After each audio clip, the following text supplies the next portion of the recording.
Hello, on se retrouve aujourd'hui pour un book haul check-in. C'est un concept que j'ai vu passer sur la chaîne de The Perfect Flow.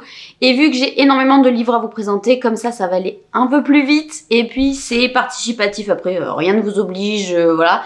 Mais à la fin de la vidéo, il va falloir choisir parmi tous les livres que je n'ai pas lus sur ces 3 derniers mois, un dont vous souhaitez avoir mon avis très rapidement. Voilà, rien n'est obligé, mais si l'envie vous prend de participer, n'hésitez pas à mettre dans les commentaires le livre que vous aimeriez que je lise. Sur ce blabla, on y va, c'est parti, on commence par le mois d'octobre. Oui, parce qu'il y a octobre, novembre et décembre à faire. Enfin, une partie de décembre, parce qu'à l'heure où je tourne, on est le 23 décembre. Il y a sûrement des petits livres qui vont arriver d'ici la fin de la semaine, on va dire, ou la semaine prochaine même. Enfin bon, bref. En gros, il va falloir que je reprenne le prochain book haul à décembre.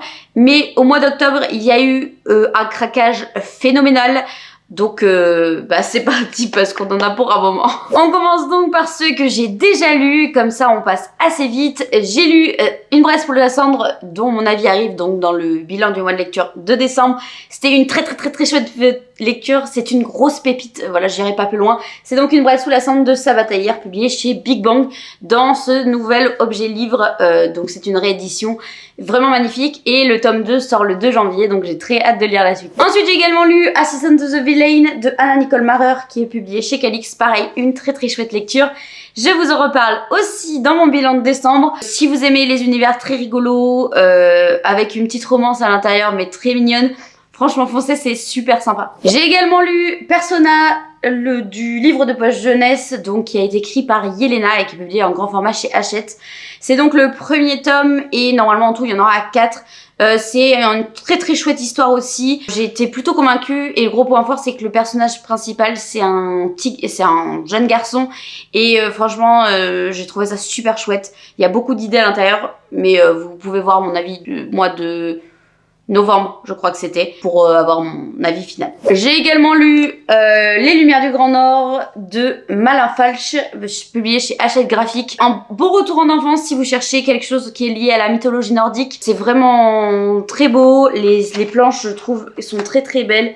Il y a vraiment des endroits où t'as l'impression d'être dans la neige au milieu d'un pays enchanté. C'était vraiment très cool aussi et je pense que je lirai la suite. J'ai également découvert Quand Haru était là de Dustin Tao, publié chez Hachette. Pareil, c'est dans l'un de mes bilans. De toute façon, tous mes bilans seront dans le i ou dans la barre d'infos si jamais vous voulez plus d'infos sur certains titres. Il m'a franchement déçu par plusieurs choses, notamment la fin. C'était une découverte de cet auteur, je suis pas sûre d'en lire d'autres. Mais en général, je me dis, il en faut au moins 2 pour te faire un avis à peu près final. Donc, on laissera peut-être sa chance à un deuxième, on sait jamais. Un Noël à Christmas de Tracy, un dream que j'ai eu aussi en SP de la part d'Hachette. Pour le coup, c'était complètement inattendu, mais j'ai passé un super chouette moment. C'est une romance young adulte sur une période de Noël, c'est un peu une comédie romantique. Si vous aimez les téléfilms de Noël qui passent actuellement, vous aimerez ce livre-là, c'est exactement la même chose finalement, sauf que c'est une version young adulte, donc pas de scène explicite à l'intérieur, et ça fait plaisir. On passe au dernier livre que j'ai lu que j'avais reçu en octobre, c'est Elle et le feu de Alice Doublié, que j'ai reçu aussi en service presse de la part d'Hachette.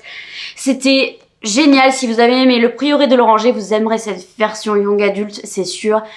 Donc on suit plusieurs destins croisés de femmes autour d'un mariage, voilà, je vous en dirai pas plus, mais si vous avez aimé Le Prieuré de l'Oranger et que vous aimez le young adulte, je suis sûre que ça peut vous plaire. Et ma transition est toute trouvée par rapport à ce que je n'ai pas encore lu, puisque j'ai également reçu Elle et la Somme, qui est le deuxième tome de Elle et le feu, que je n'ai pas encore lu, mais celui-là, il ne devrait pas trop tarder, surtout qu'il est beaucoup plus court que le premier, et j'ai très hâte de savoir ce qui va arriver à nos protagonistes principaux, donc il faut y aller. Je me suis également procuré le dernier combat de Sarah El Harifi dans la collection de Saxus. J'avais adoré l'année dernière Firebound que j'avais reçu dans la Fairy Loot du mois de janvier de l'année dernière. J'avais vraiment adoré sa plume, ses idées, etc. Et quand j'ai vu qu'ils avaient sorti une saga d'elle en français, forcément j'ai sauté le pas, je l'ai pris sur Vinted et je l'ai toujours pas lu parce que c'est quand même un gros pavé, mais il me fait très envie. On est sur une fantasy dans lequel c'est considéré par couleur de sang, je crois qu'il y a les bleus, les rouges et je ne sais plus le troisième. Et en gros, chacun appartient à une caste particulière et nous, on va suivre, je crois, 3 personnages qui font partie des 3 castes. J'ai très hâte de le découvrir, hein, mais pour l'instant, j'ai pas eu le temps de le sortir de là, alors qu'il me fait extrêmement envie. Dans ce que je me suis pris aussi sur Vinted en octobre, c'est les 700 visages de De Saxus aussi, qui a été écrit par M. Calob. Je n'ai plus aucun souvenir de ce dont ça parle. Je crois que c'est une histoire dans laquelle il y a les bénis des dieux qui sont idolâtrés, qui sont purulents d'argent et tout ça. Et à côté, il y a les pauvres. Et je crois qu'il y en a un qui va se rebeller. Enfin, il me semble que c'était un truc comme ça. Le 2e tome et dernier tome vient juste de sortir en français. Donc là, il serait peut-être temps. Voilà, j'ai plus d'excuses. La saga est terminée. Bon, il y a plus de raison de s'arrêter là et de pas ouvrir ce petit bébé. Je sais que j'avais vu des avis un peu mitigés. Mais d'un autre côté, j'ai vu aussi beaucoup d'avis élogieux. Donc, je ne sais pas, à voir, mais je ne sais pas dans quel camp je me situerai. Celui-là, je suis déjà en train de le lire, donc techniquement, vous ne pourrez pas le choisir à la fin puisque je suis déjà bien à la moitié. C'est Ces plaisirs violents de Chloé Gong. J'ai pas la jaquette parce que quand je le lis, je n'ai pas la jaquette, j'ai mon petit marque-page qui dépasse. J'ai donc lu à peu près la moitié. J'aime beaucoup. Alors autant j'ai eu beaucoup de mal à rentrer dedans, autant là c'est hyper fluide, j'adore. La plume est peut-être un peu plus exigeante que on va dire le commun de ce que je lis habituellement, mais ça se prête plutôt bien à l'époque puisque je crois que c'est pendant le 20e siècle à Shanghai et il y a une guerre des gangs et nous on a un protagoniste dans un gang et un autre protagoniste dans l'autre gang, Juliette et Roma, c'est donc une réécriture de Juliette et Roméo. Je ne sais absolument pas comment ça va terminer, j'espère que ça ne terminera pas comme dans la pièce de théâtre. Mais soit, pour l'instant j'aime beaucoup. Après il y a beaucoup de choses qui manquent au niveau de la culture chinoise autour de ces moments-là. Donc il y a des références que je n'ai pas. Mais ça ne m'empêche pas de passer un excellent moment et j'ai très hâte de savoir où ça va nous mener et peut-être me procurer le tome 2. Mais je n'arrive pas à le trouver sur Vinted en occasion tout seul. Il y a toujours que des lots. Donc ça m'agace, j'arrive pas à le trouver. Je voudrais vraiment avoir la collection complète. Donc si jamais quelqu'un le vend par ici à un prix raisonnable, faites-moi signe parce que vraiment il m'intéresse. J'ai vraiment envie d'avoir le 2e objet livre qui va avec, quoi. Ce serait dommage, ce serait bête. Et dans les éditions spéciales que j'ai reçues par Fairyloot, j'ai eu Hair de Sabataïr aussi. C'est la nouvelle saga qu'elle vient de sortir, mais j'ai appris tout récemment qu'en fait c'était c'était dans le même univers qu'Une Brasse sous la cendre et qu'on risquait de se spoiler des éléments si on le lisait maintenant. Donc moi qui avais prévu de le sortir hyper rapidement, en fait je vais devoir attendre un peu puisque dans Une Brasse sous la cendre il y a 4 tomes et actuellement il y a que le premier qui est sorti, le 2e je vous ai dit ça sort le 2 janvier, donc il faut que j'ai lu les 4 tomes avant d'entamer celui-là. Donc il va rester bien sagement dans ma pile à lire pendant un long moment, mais comme d'hab, c'est un très bel objet livre. Moi je suis vraiment fan du travail qu'ils ont fait sur ce livre-là. Parfois je suis pas convaincue, mais là je trouve extrêmement beau. Bon du coup ça ira pas avec les éditions Big Bang, mais bon. Ça me va quand même, on va faire avec. Et le 2e, c'était dans la Fairyloot du coup adulte, celui-là c'est Sorcery and Small Magics de Maiga Duchi, je sais pas comment on le dit. Et là je crois que c'est une question de romance MM dans un monde de magie, mais je n'ai pas plus d'informations que ça.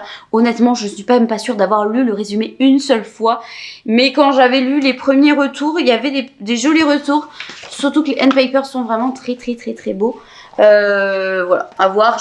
Il y a une histoire de musique sûrement parce qu'il y a un violon partout, mais j'ai pas plus d'infos, donc voilà, j'irai pas plus loin. On fait un récap pour octobre. Il y a donc sur l'écran qui s'affichent tous les livres que je viens de vous présenter. Ceux qui sont grisés, ça veut dire que je les ai déjà lus. Ceux qui sont toujours en couleur, c'est des livres que vous pouvez choisir et que vous pouvez me demander de lire. Et puis on va passer à novembre. On passe en novembre et là ça va être très rapide puisque je n'ai que 2 livres à vous présenter. J'ai été extrêmement raisonnable en novembre, mais vu que vous avez vu la quantité de livres en octobre, bon ça compense un peu on va dire. Dans les livres que j'ai déjà lus, j'ai lu All of Us Villains de donc le premier tome qui s'appelle Le Tournoi d'Ilvernat, qui est publié chez le livre de poche jeunesse et qui a été écrit par Amanda Foody et C.L. Herman.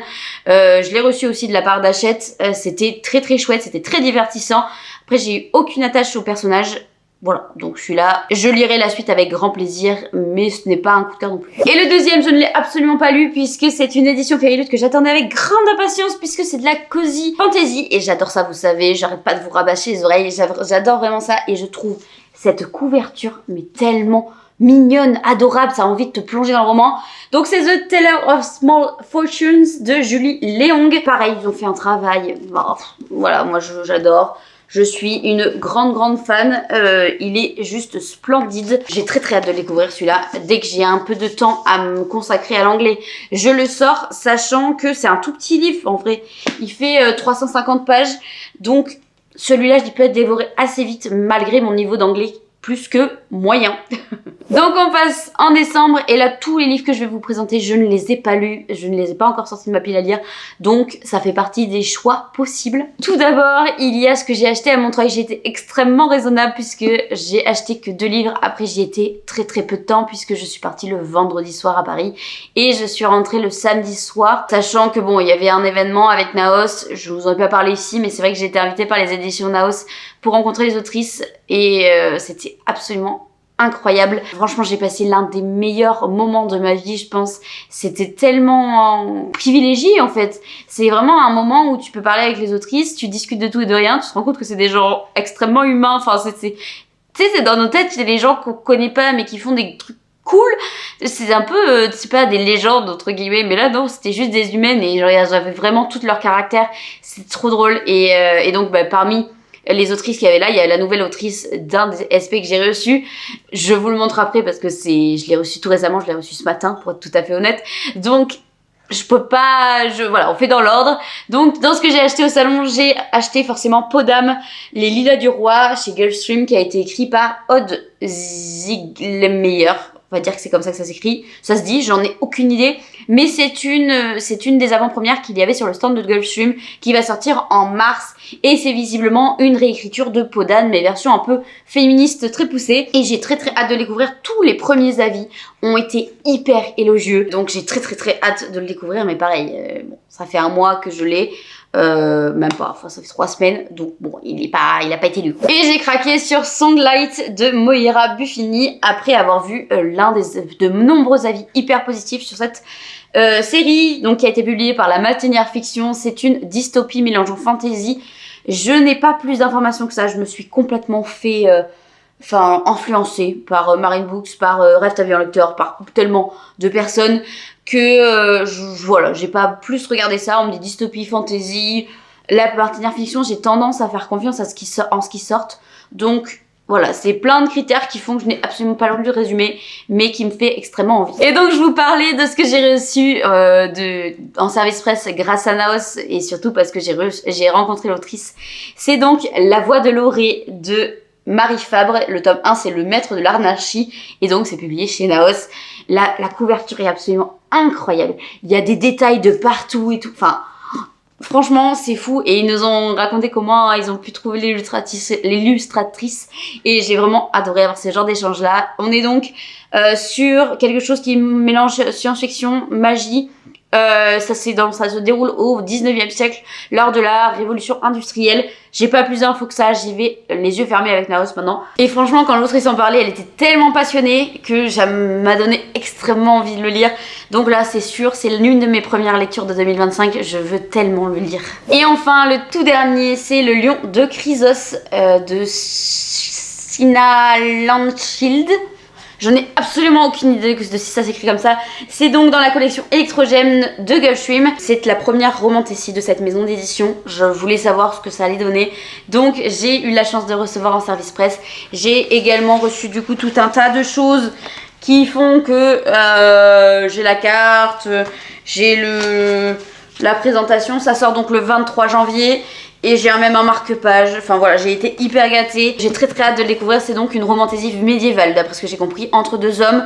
J'ai pas plus d'informations que ça m'a suffi pour vouloir tenter. Je vous en reparle très vite. Donc je ne vais pas reprendre dans mes mains tous les livres que je n'ai pas lus parce que ça fait quand même une sacrée pile.